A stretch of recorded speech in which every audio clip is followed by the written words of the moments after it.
जय जय श्री राधे कृष्ण। एक कथा आती है कि भृंगु ऋषि ने जाकर के भगवान की छाती में लात मारी और भगवान ने उनको कुछ नहीं कहा, लेकिन पूरी जो है कथा कभी कभार सुनने को मिलती है, तो वही जो है भगवान की उसी लीला का मैं वर्णन कर रहा हूँ और उसको याद करके भगवान की उस कथा को आप सभी के बीच में रख रहा हूँ।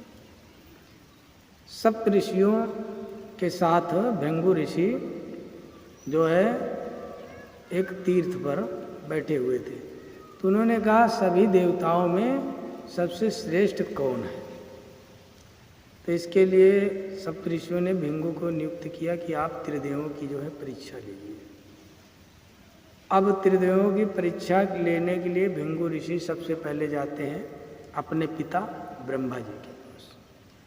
ब्रह्मलोक यानी सत्यलोक जब जाते हैं तो सत्यलोक में ब्रह्मा जी ने देखा कि हमारे पुत्र भृंगु ऋषि आए और बहुत प्रसन्न हुए, लेकिन उन्होंने कुछ नहीं ब्रह्मा जी से बोला और गए और बैठे रहे। उसके बाद तब ब्रह्मा जी बहुत क्रोधित हुए, इतना क्रोधित हुए कि उनको श्राप देने के लिए उठे।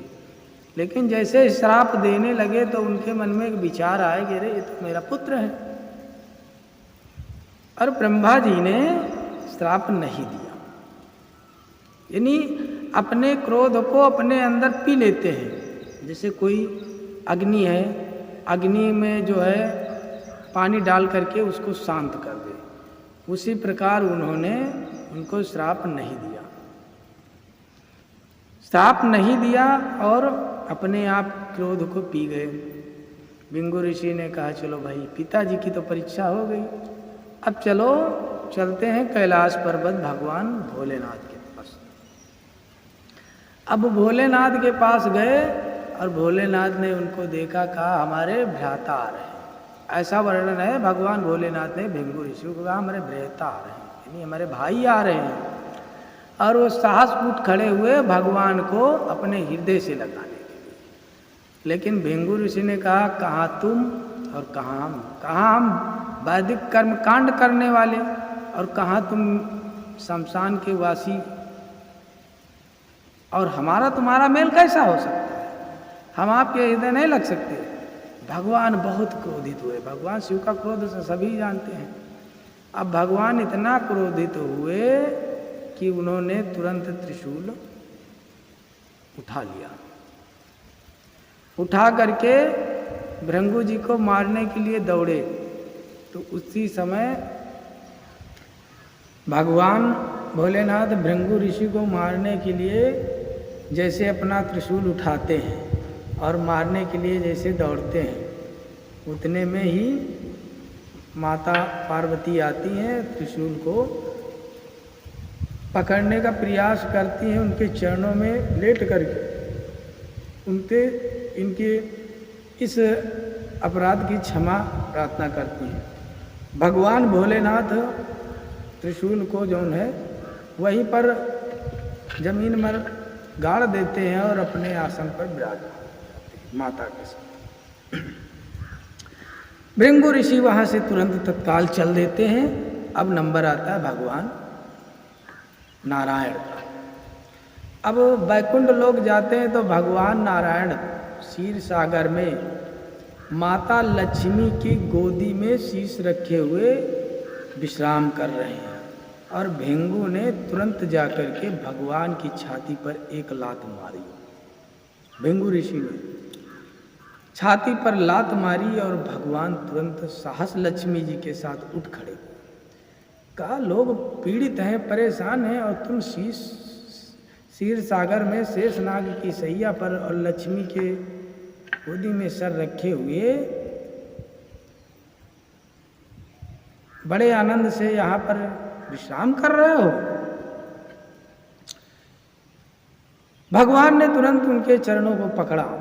अरे कहा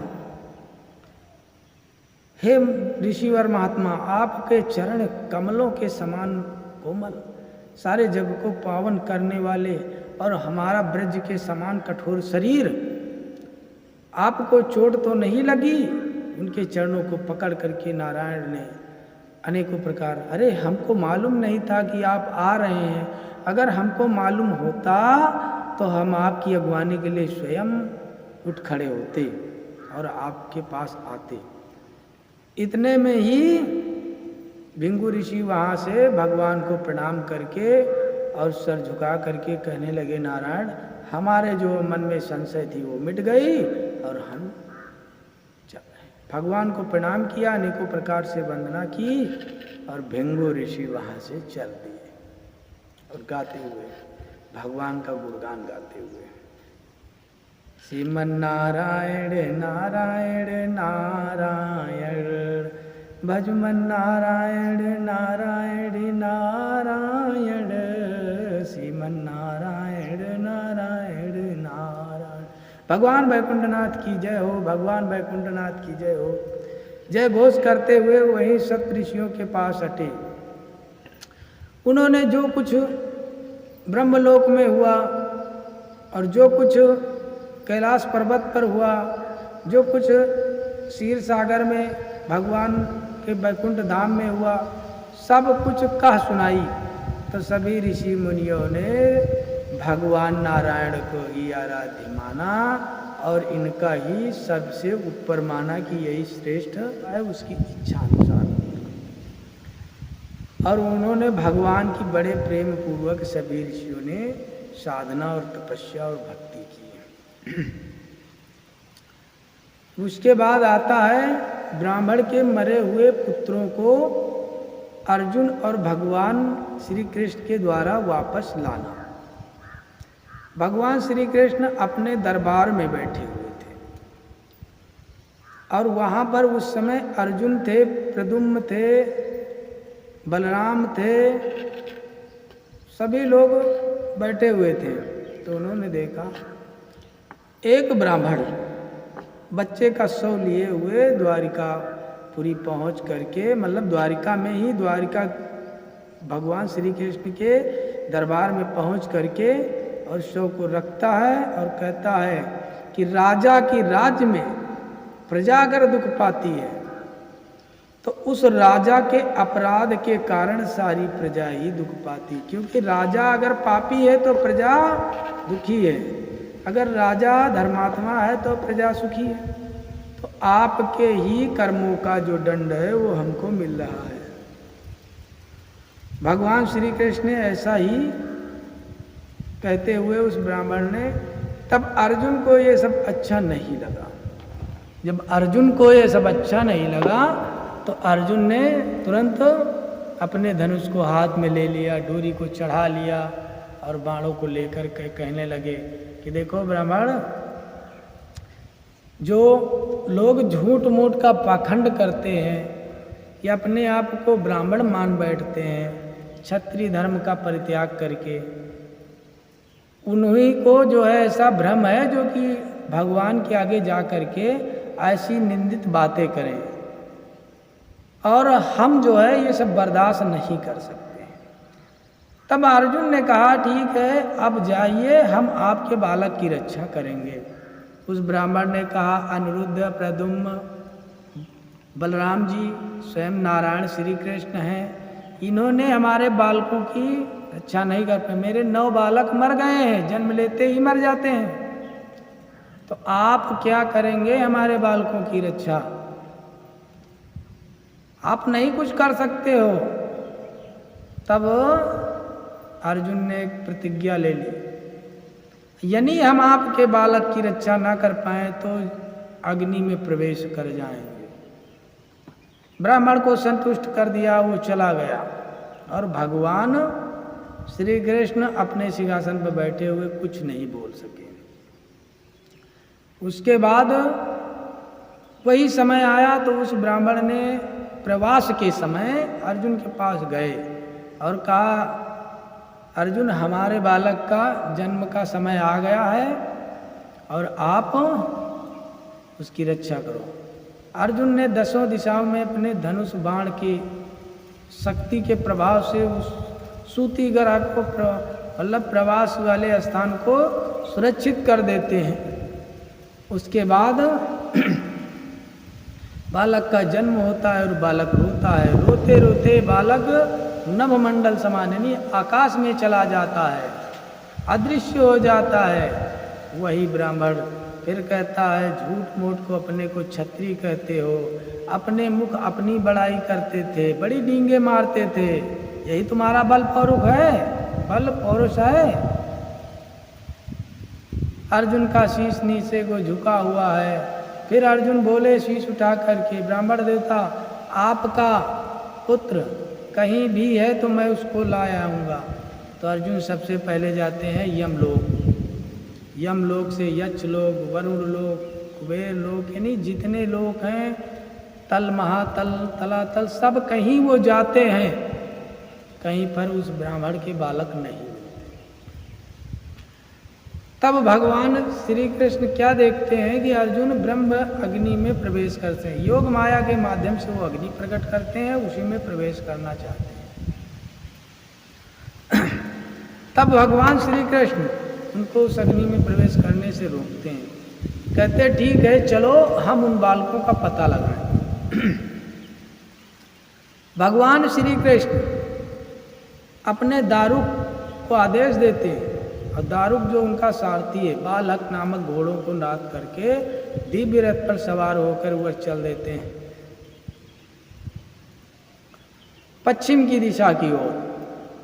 पश्चिम की दिशा की ओर जब चल देते हैं, 7 द्वीप, बड़े बड़े पहाड़, 7 पर्वत, 7 समुद्र, द्वीप मतलब जैसे जम्बू द्वीप है, ऐसे ही 7 द्वीपों को और 7 सरोवरों को, बड़े बड़े समुद्रों को पार करके उसके बाद एक बहुत गहरा अंधकार मिलता है। उस अंधकार में उनके जो घोड़े हैं वो भटक जाते हैं, सारथी रास्ता भटक जाते हैं।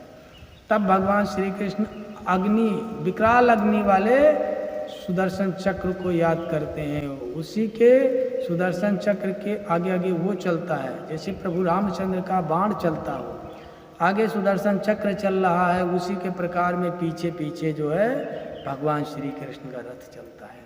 काफ़ी समय बीत जाता है, उसके बाद वो हटते हैं जललोक, यानी जहाँ पर अथाह जल है और जल की विशाल तरंगें उठ रही हैं, और वहाँ पर हटते हैं तो अर्जुन क्या देखते हैं कि अंधकार खत्म हो गया है। अब विशाल जल की तरंगे हैं। उसके आगे गए तो जल में एक बहुत सुंदर मणियों से, सोने रत्न जड़ियों से एक मकान है। उस मकान में कैलाश पर्वत के समान सफेद वर्ण से, और जिनके 1000 मुख हैं और हर मुख में 2-2 आँखें हैं, और उनकी जो जबान है, ये कंठ है, और मुंह नीले रंग का है।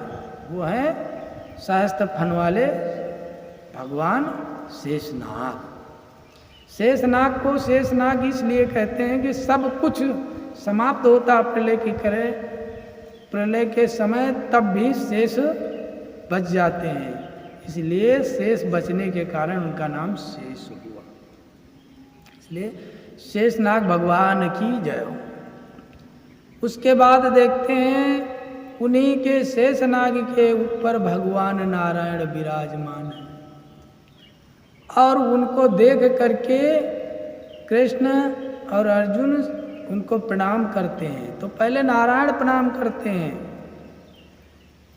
उस जगत ब्रह्म को, जो सृष्टि के मतलब जिनके ही इच्छानुसार सृष्टि होती है और प्रलय भी होती है। उन नारायण को अर्जुन ने और भगवान श्री कृष्ण ने प्रणाम किया। जब भगवान श्री कृष्ण प्रणाम करते हैं तो उनको देखकर अर्जुन भी प्रणाम करते हैं, क्योंकि अर्जुन डर गए थे।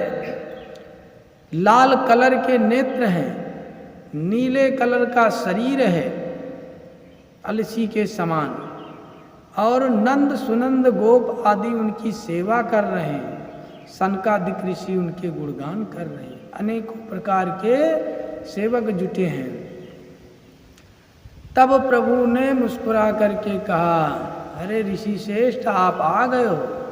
भगवान श्री कृष्ण और अर्जुन को वो जो परम ब्रह्म परमेश्वर नारायण है वो कहते हैं आप पूर्व जन्म में नर नारायण नाम से ऋषि हैं।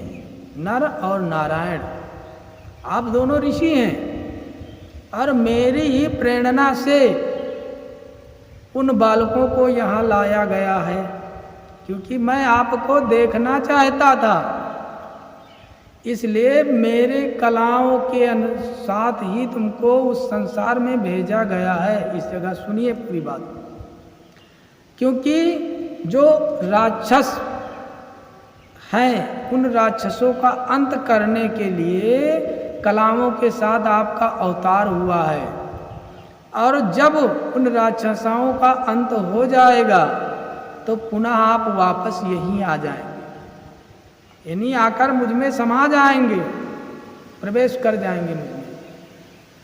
जितने महाभारत में चाहे राजा हो, इन राक्षसों से पृथ्वी के भार को हल्का कर दीजिए और उतार करके आइए। और कहा है मेरी ही प्रेरणा से उस ब्राह्मण के बालक, क्योंकि मेरी इच्छा थी आपको देखने के लिए। देखो ब्रह्म नहीं सृष्टि पर आते हैं, वो अपने अंशों को भेजते हैं।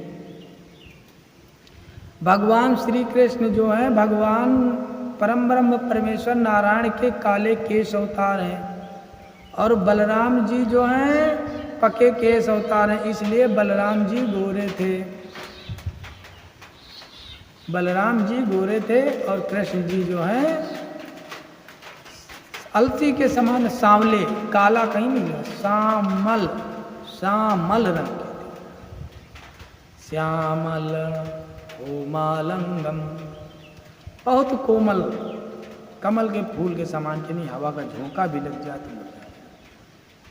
तो उन्होंने उनके बच्चों को दे दिया और कहा देखो आयु के अनुसार वो बढ़े, लेकिन उसी अवस्था में थे। उन बालकों को लेकर के आकर के भगवान उन ब्राह्मण को दे दिया, और भगवान ने यह भी कहा था जो ब्राह्मण आज नारायण या हमारे निंदा कर रहे हैं उन्हीं ब्राह्मणों के मुख से हम गुणगान करवाएंगे, और उनके बालकों को दे दिया और वो भगवान की भक्ति करने लगे, भगवान का यश चारों तरफ फैलाने लगे। तो ये कथा वो है जो भगवान की छाती में भिंगु ऋषि ने लात मारी। बहुत सुना होगा कि भगवान शिव ने वरदान दे दिया, और एक असुर आता है जिसका नाम है भस्मासुर। भस्मासुर नहीं नाम है उसका, उसको लोगों ने भस्मासुर कह दिया और कहे भगवान नारायण नाचने लगे। अरे कहीं नारायण नाचते हैं? जब वो भस्मासुर नहीं, उसका नाम था असली ब्रकासुर, उसके बाप का नाम था शकुनी राक्षस। शकुनी राक्षस का लड़का ब्रकासुर, उसने भगवान की तपस्या की। कौन सी तपस्या की? 7 दिन अपने शरीर का मांस नोच नोच करके हवन किया। कहाँ? केदारनाथ क्षेत्र में किया हो। 7 दिन में जब भगवान नहीं प्रसन्न हुए, नहीं गए, तो उसने अपना शीश यानी वहीं स्नान किया, नदी में स्नान करने के बाद अपना शीश काटने के लिए तैयार हो गया कुल्हाड़े से। भगवान ने कहा ये तो आत्महत्या करता है, शरीर को कष्ट दे रहा। भगवान वही अग्निकुंड से निकले, उसके हाथ को पकड़ लिया, कहा मांग लो जो मांगना भाई।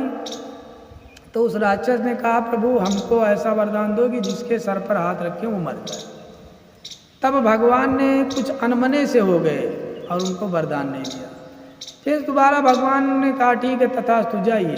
अब उसके मन में एक विचार आया कि मैं भगवान भोलेनाथ की अर्धांगिनी पार्वती मैया को ही हरण करूं। तब भगवान नारायण ने उसका उद्धार किया था। हाथ में कुछ ले जाकर मूंग मेखला, मूंज का जनेऊ धारण करके और काले मृग मेखला धारण करके हाथ में कुछ लेकर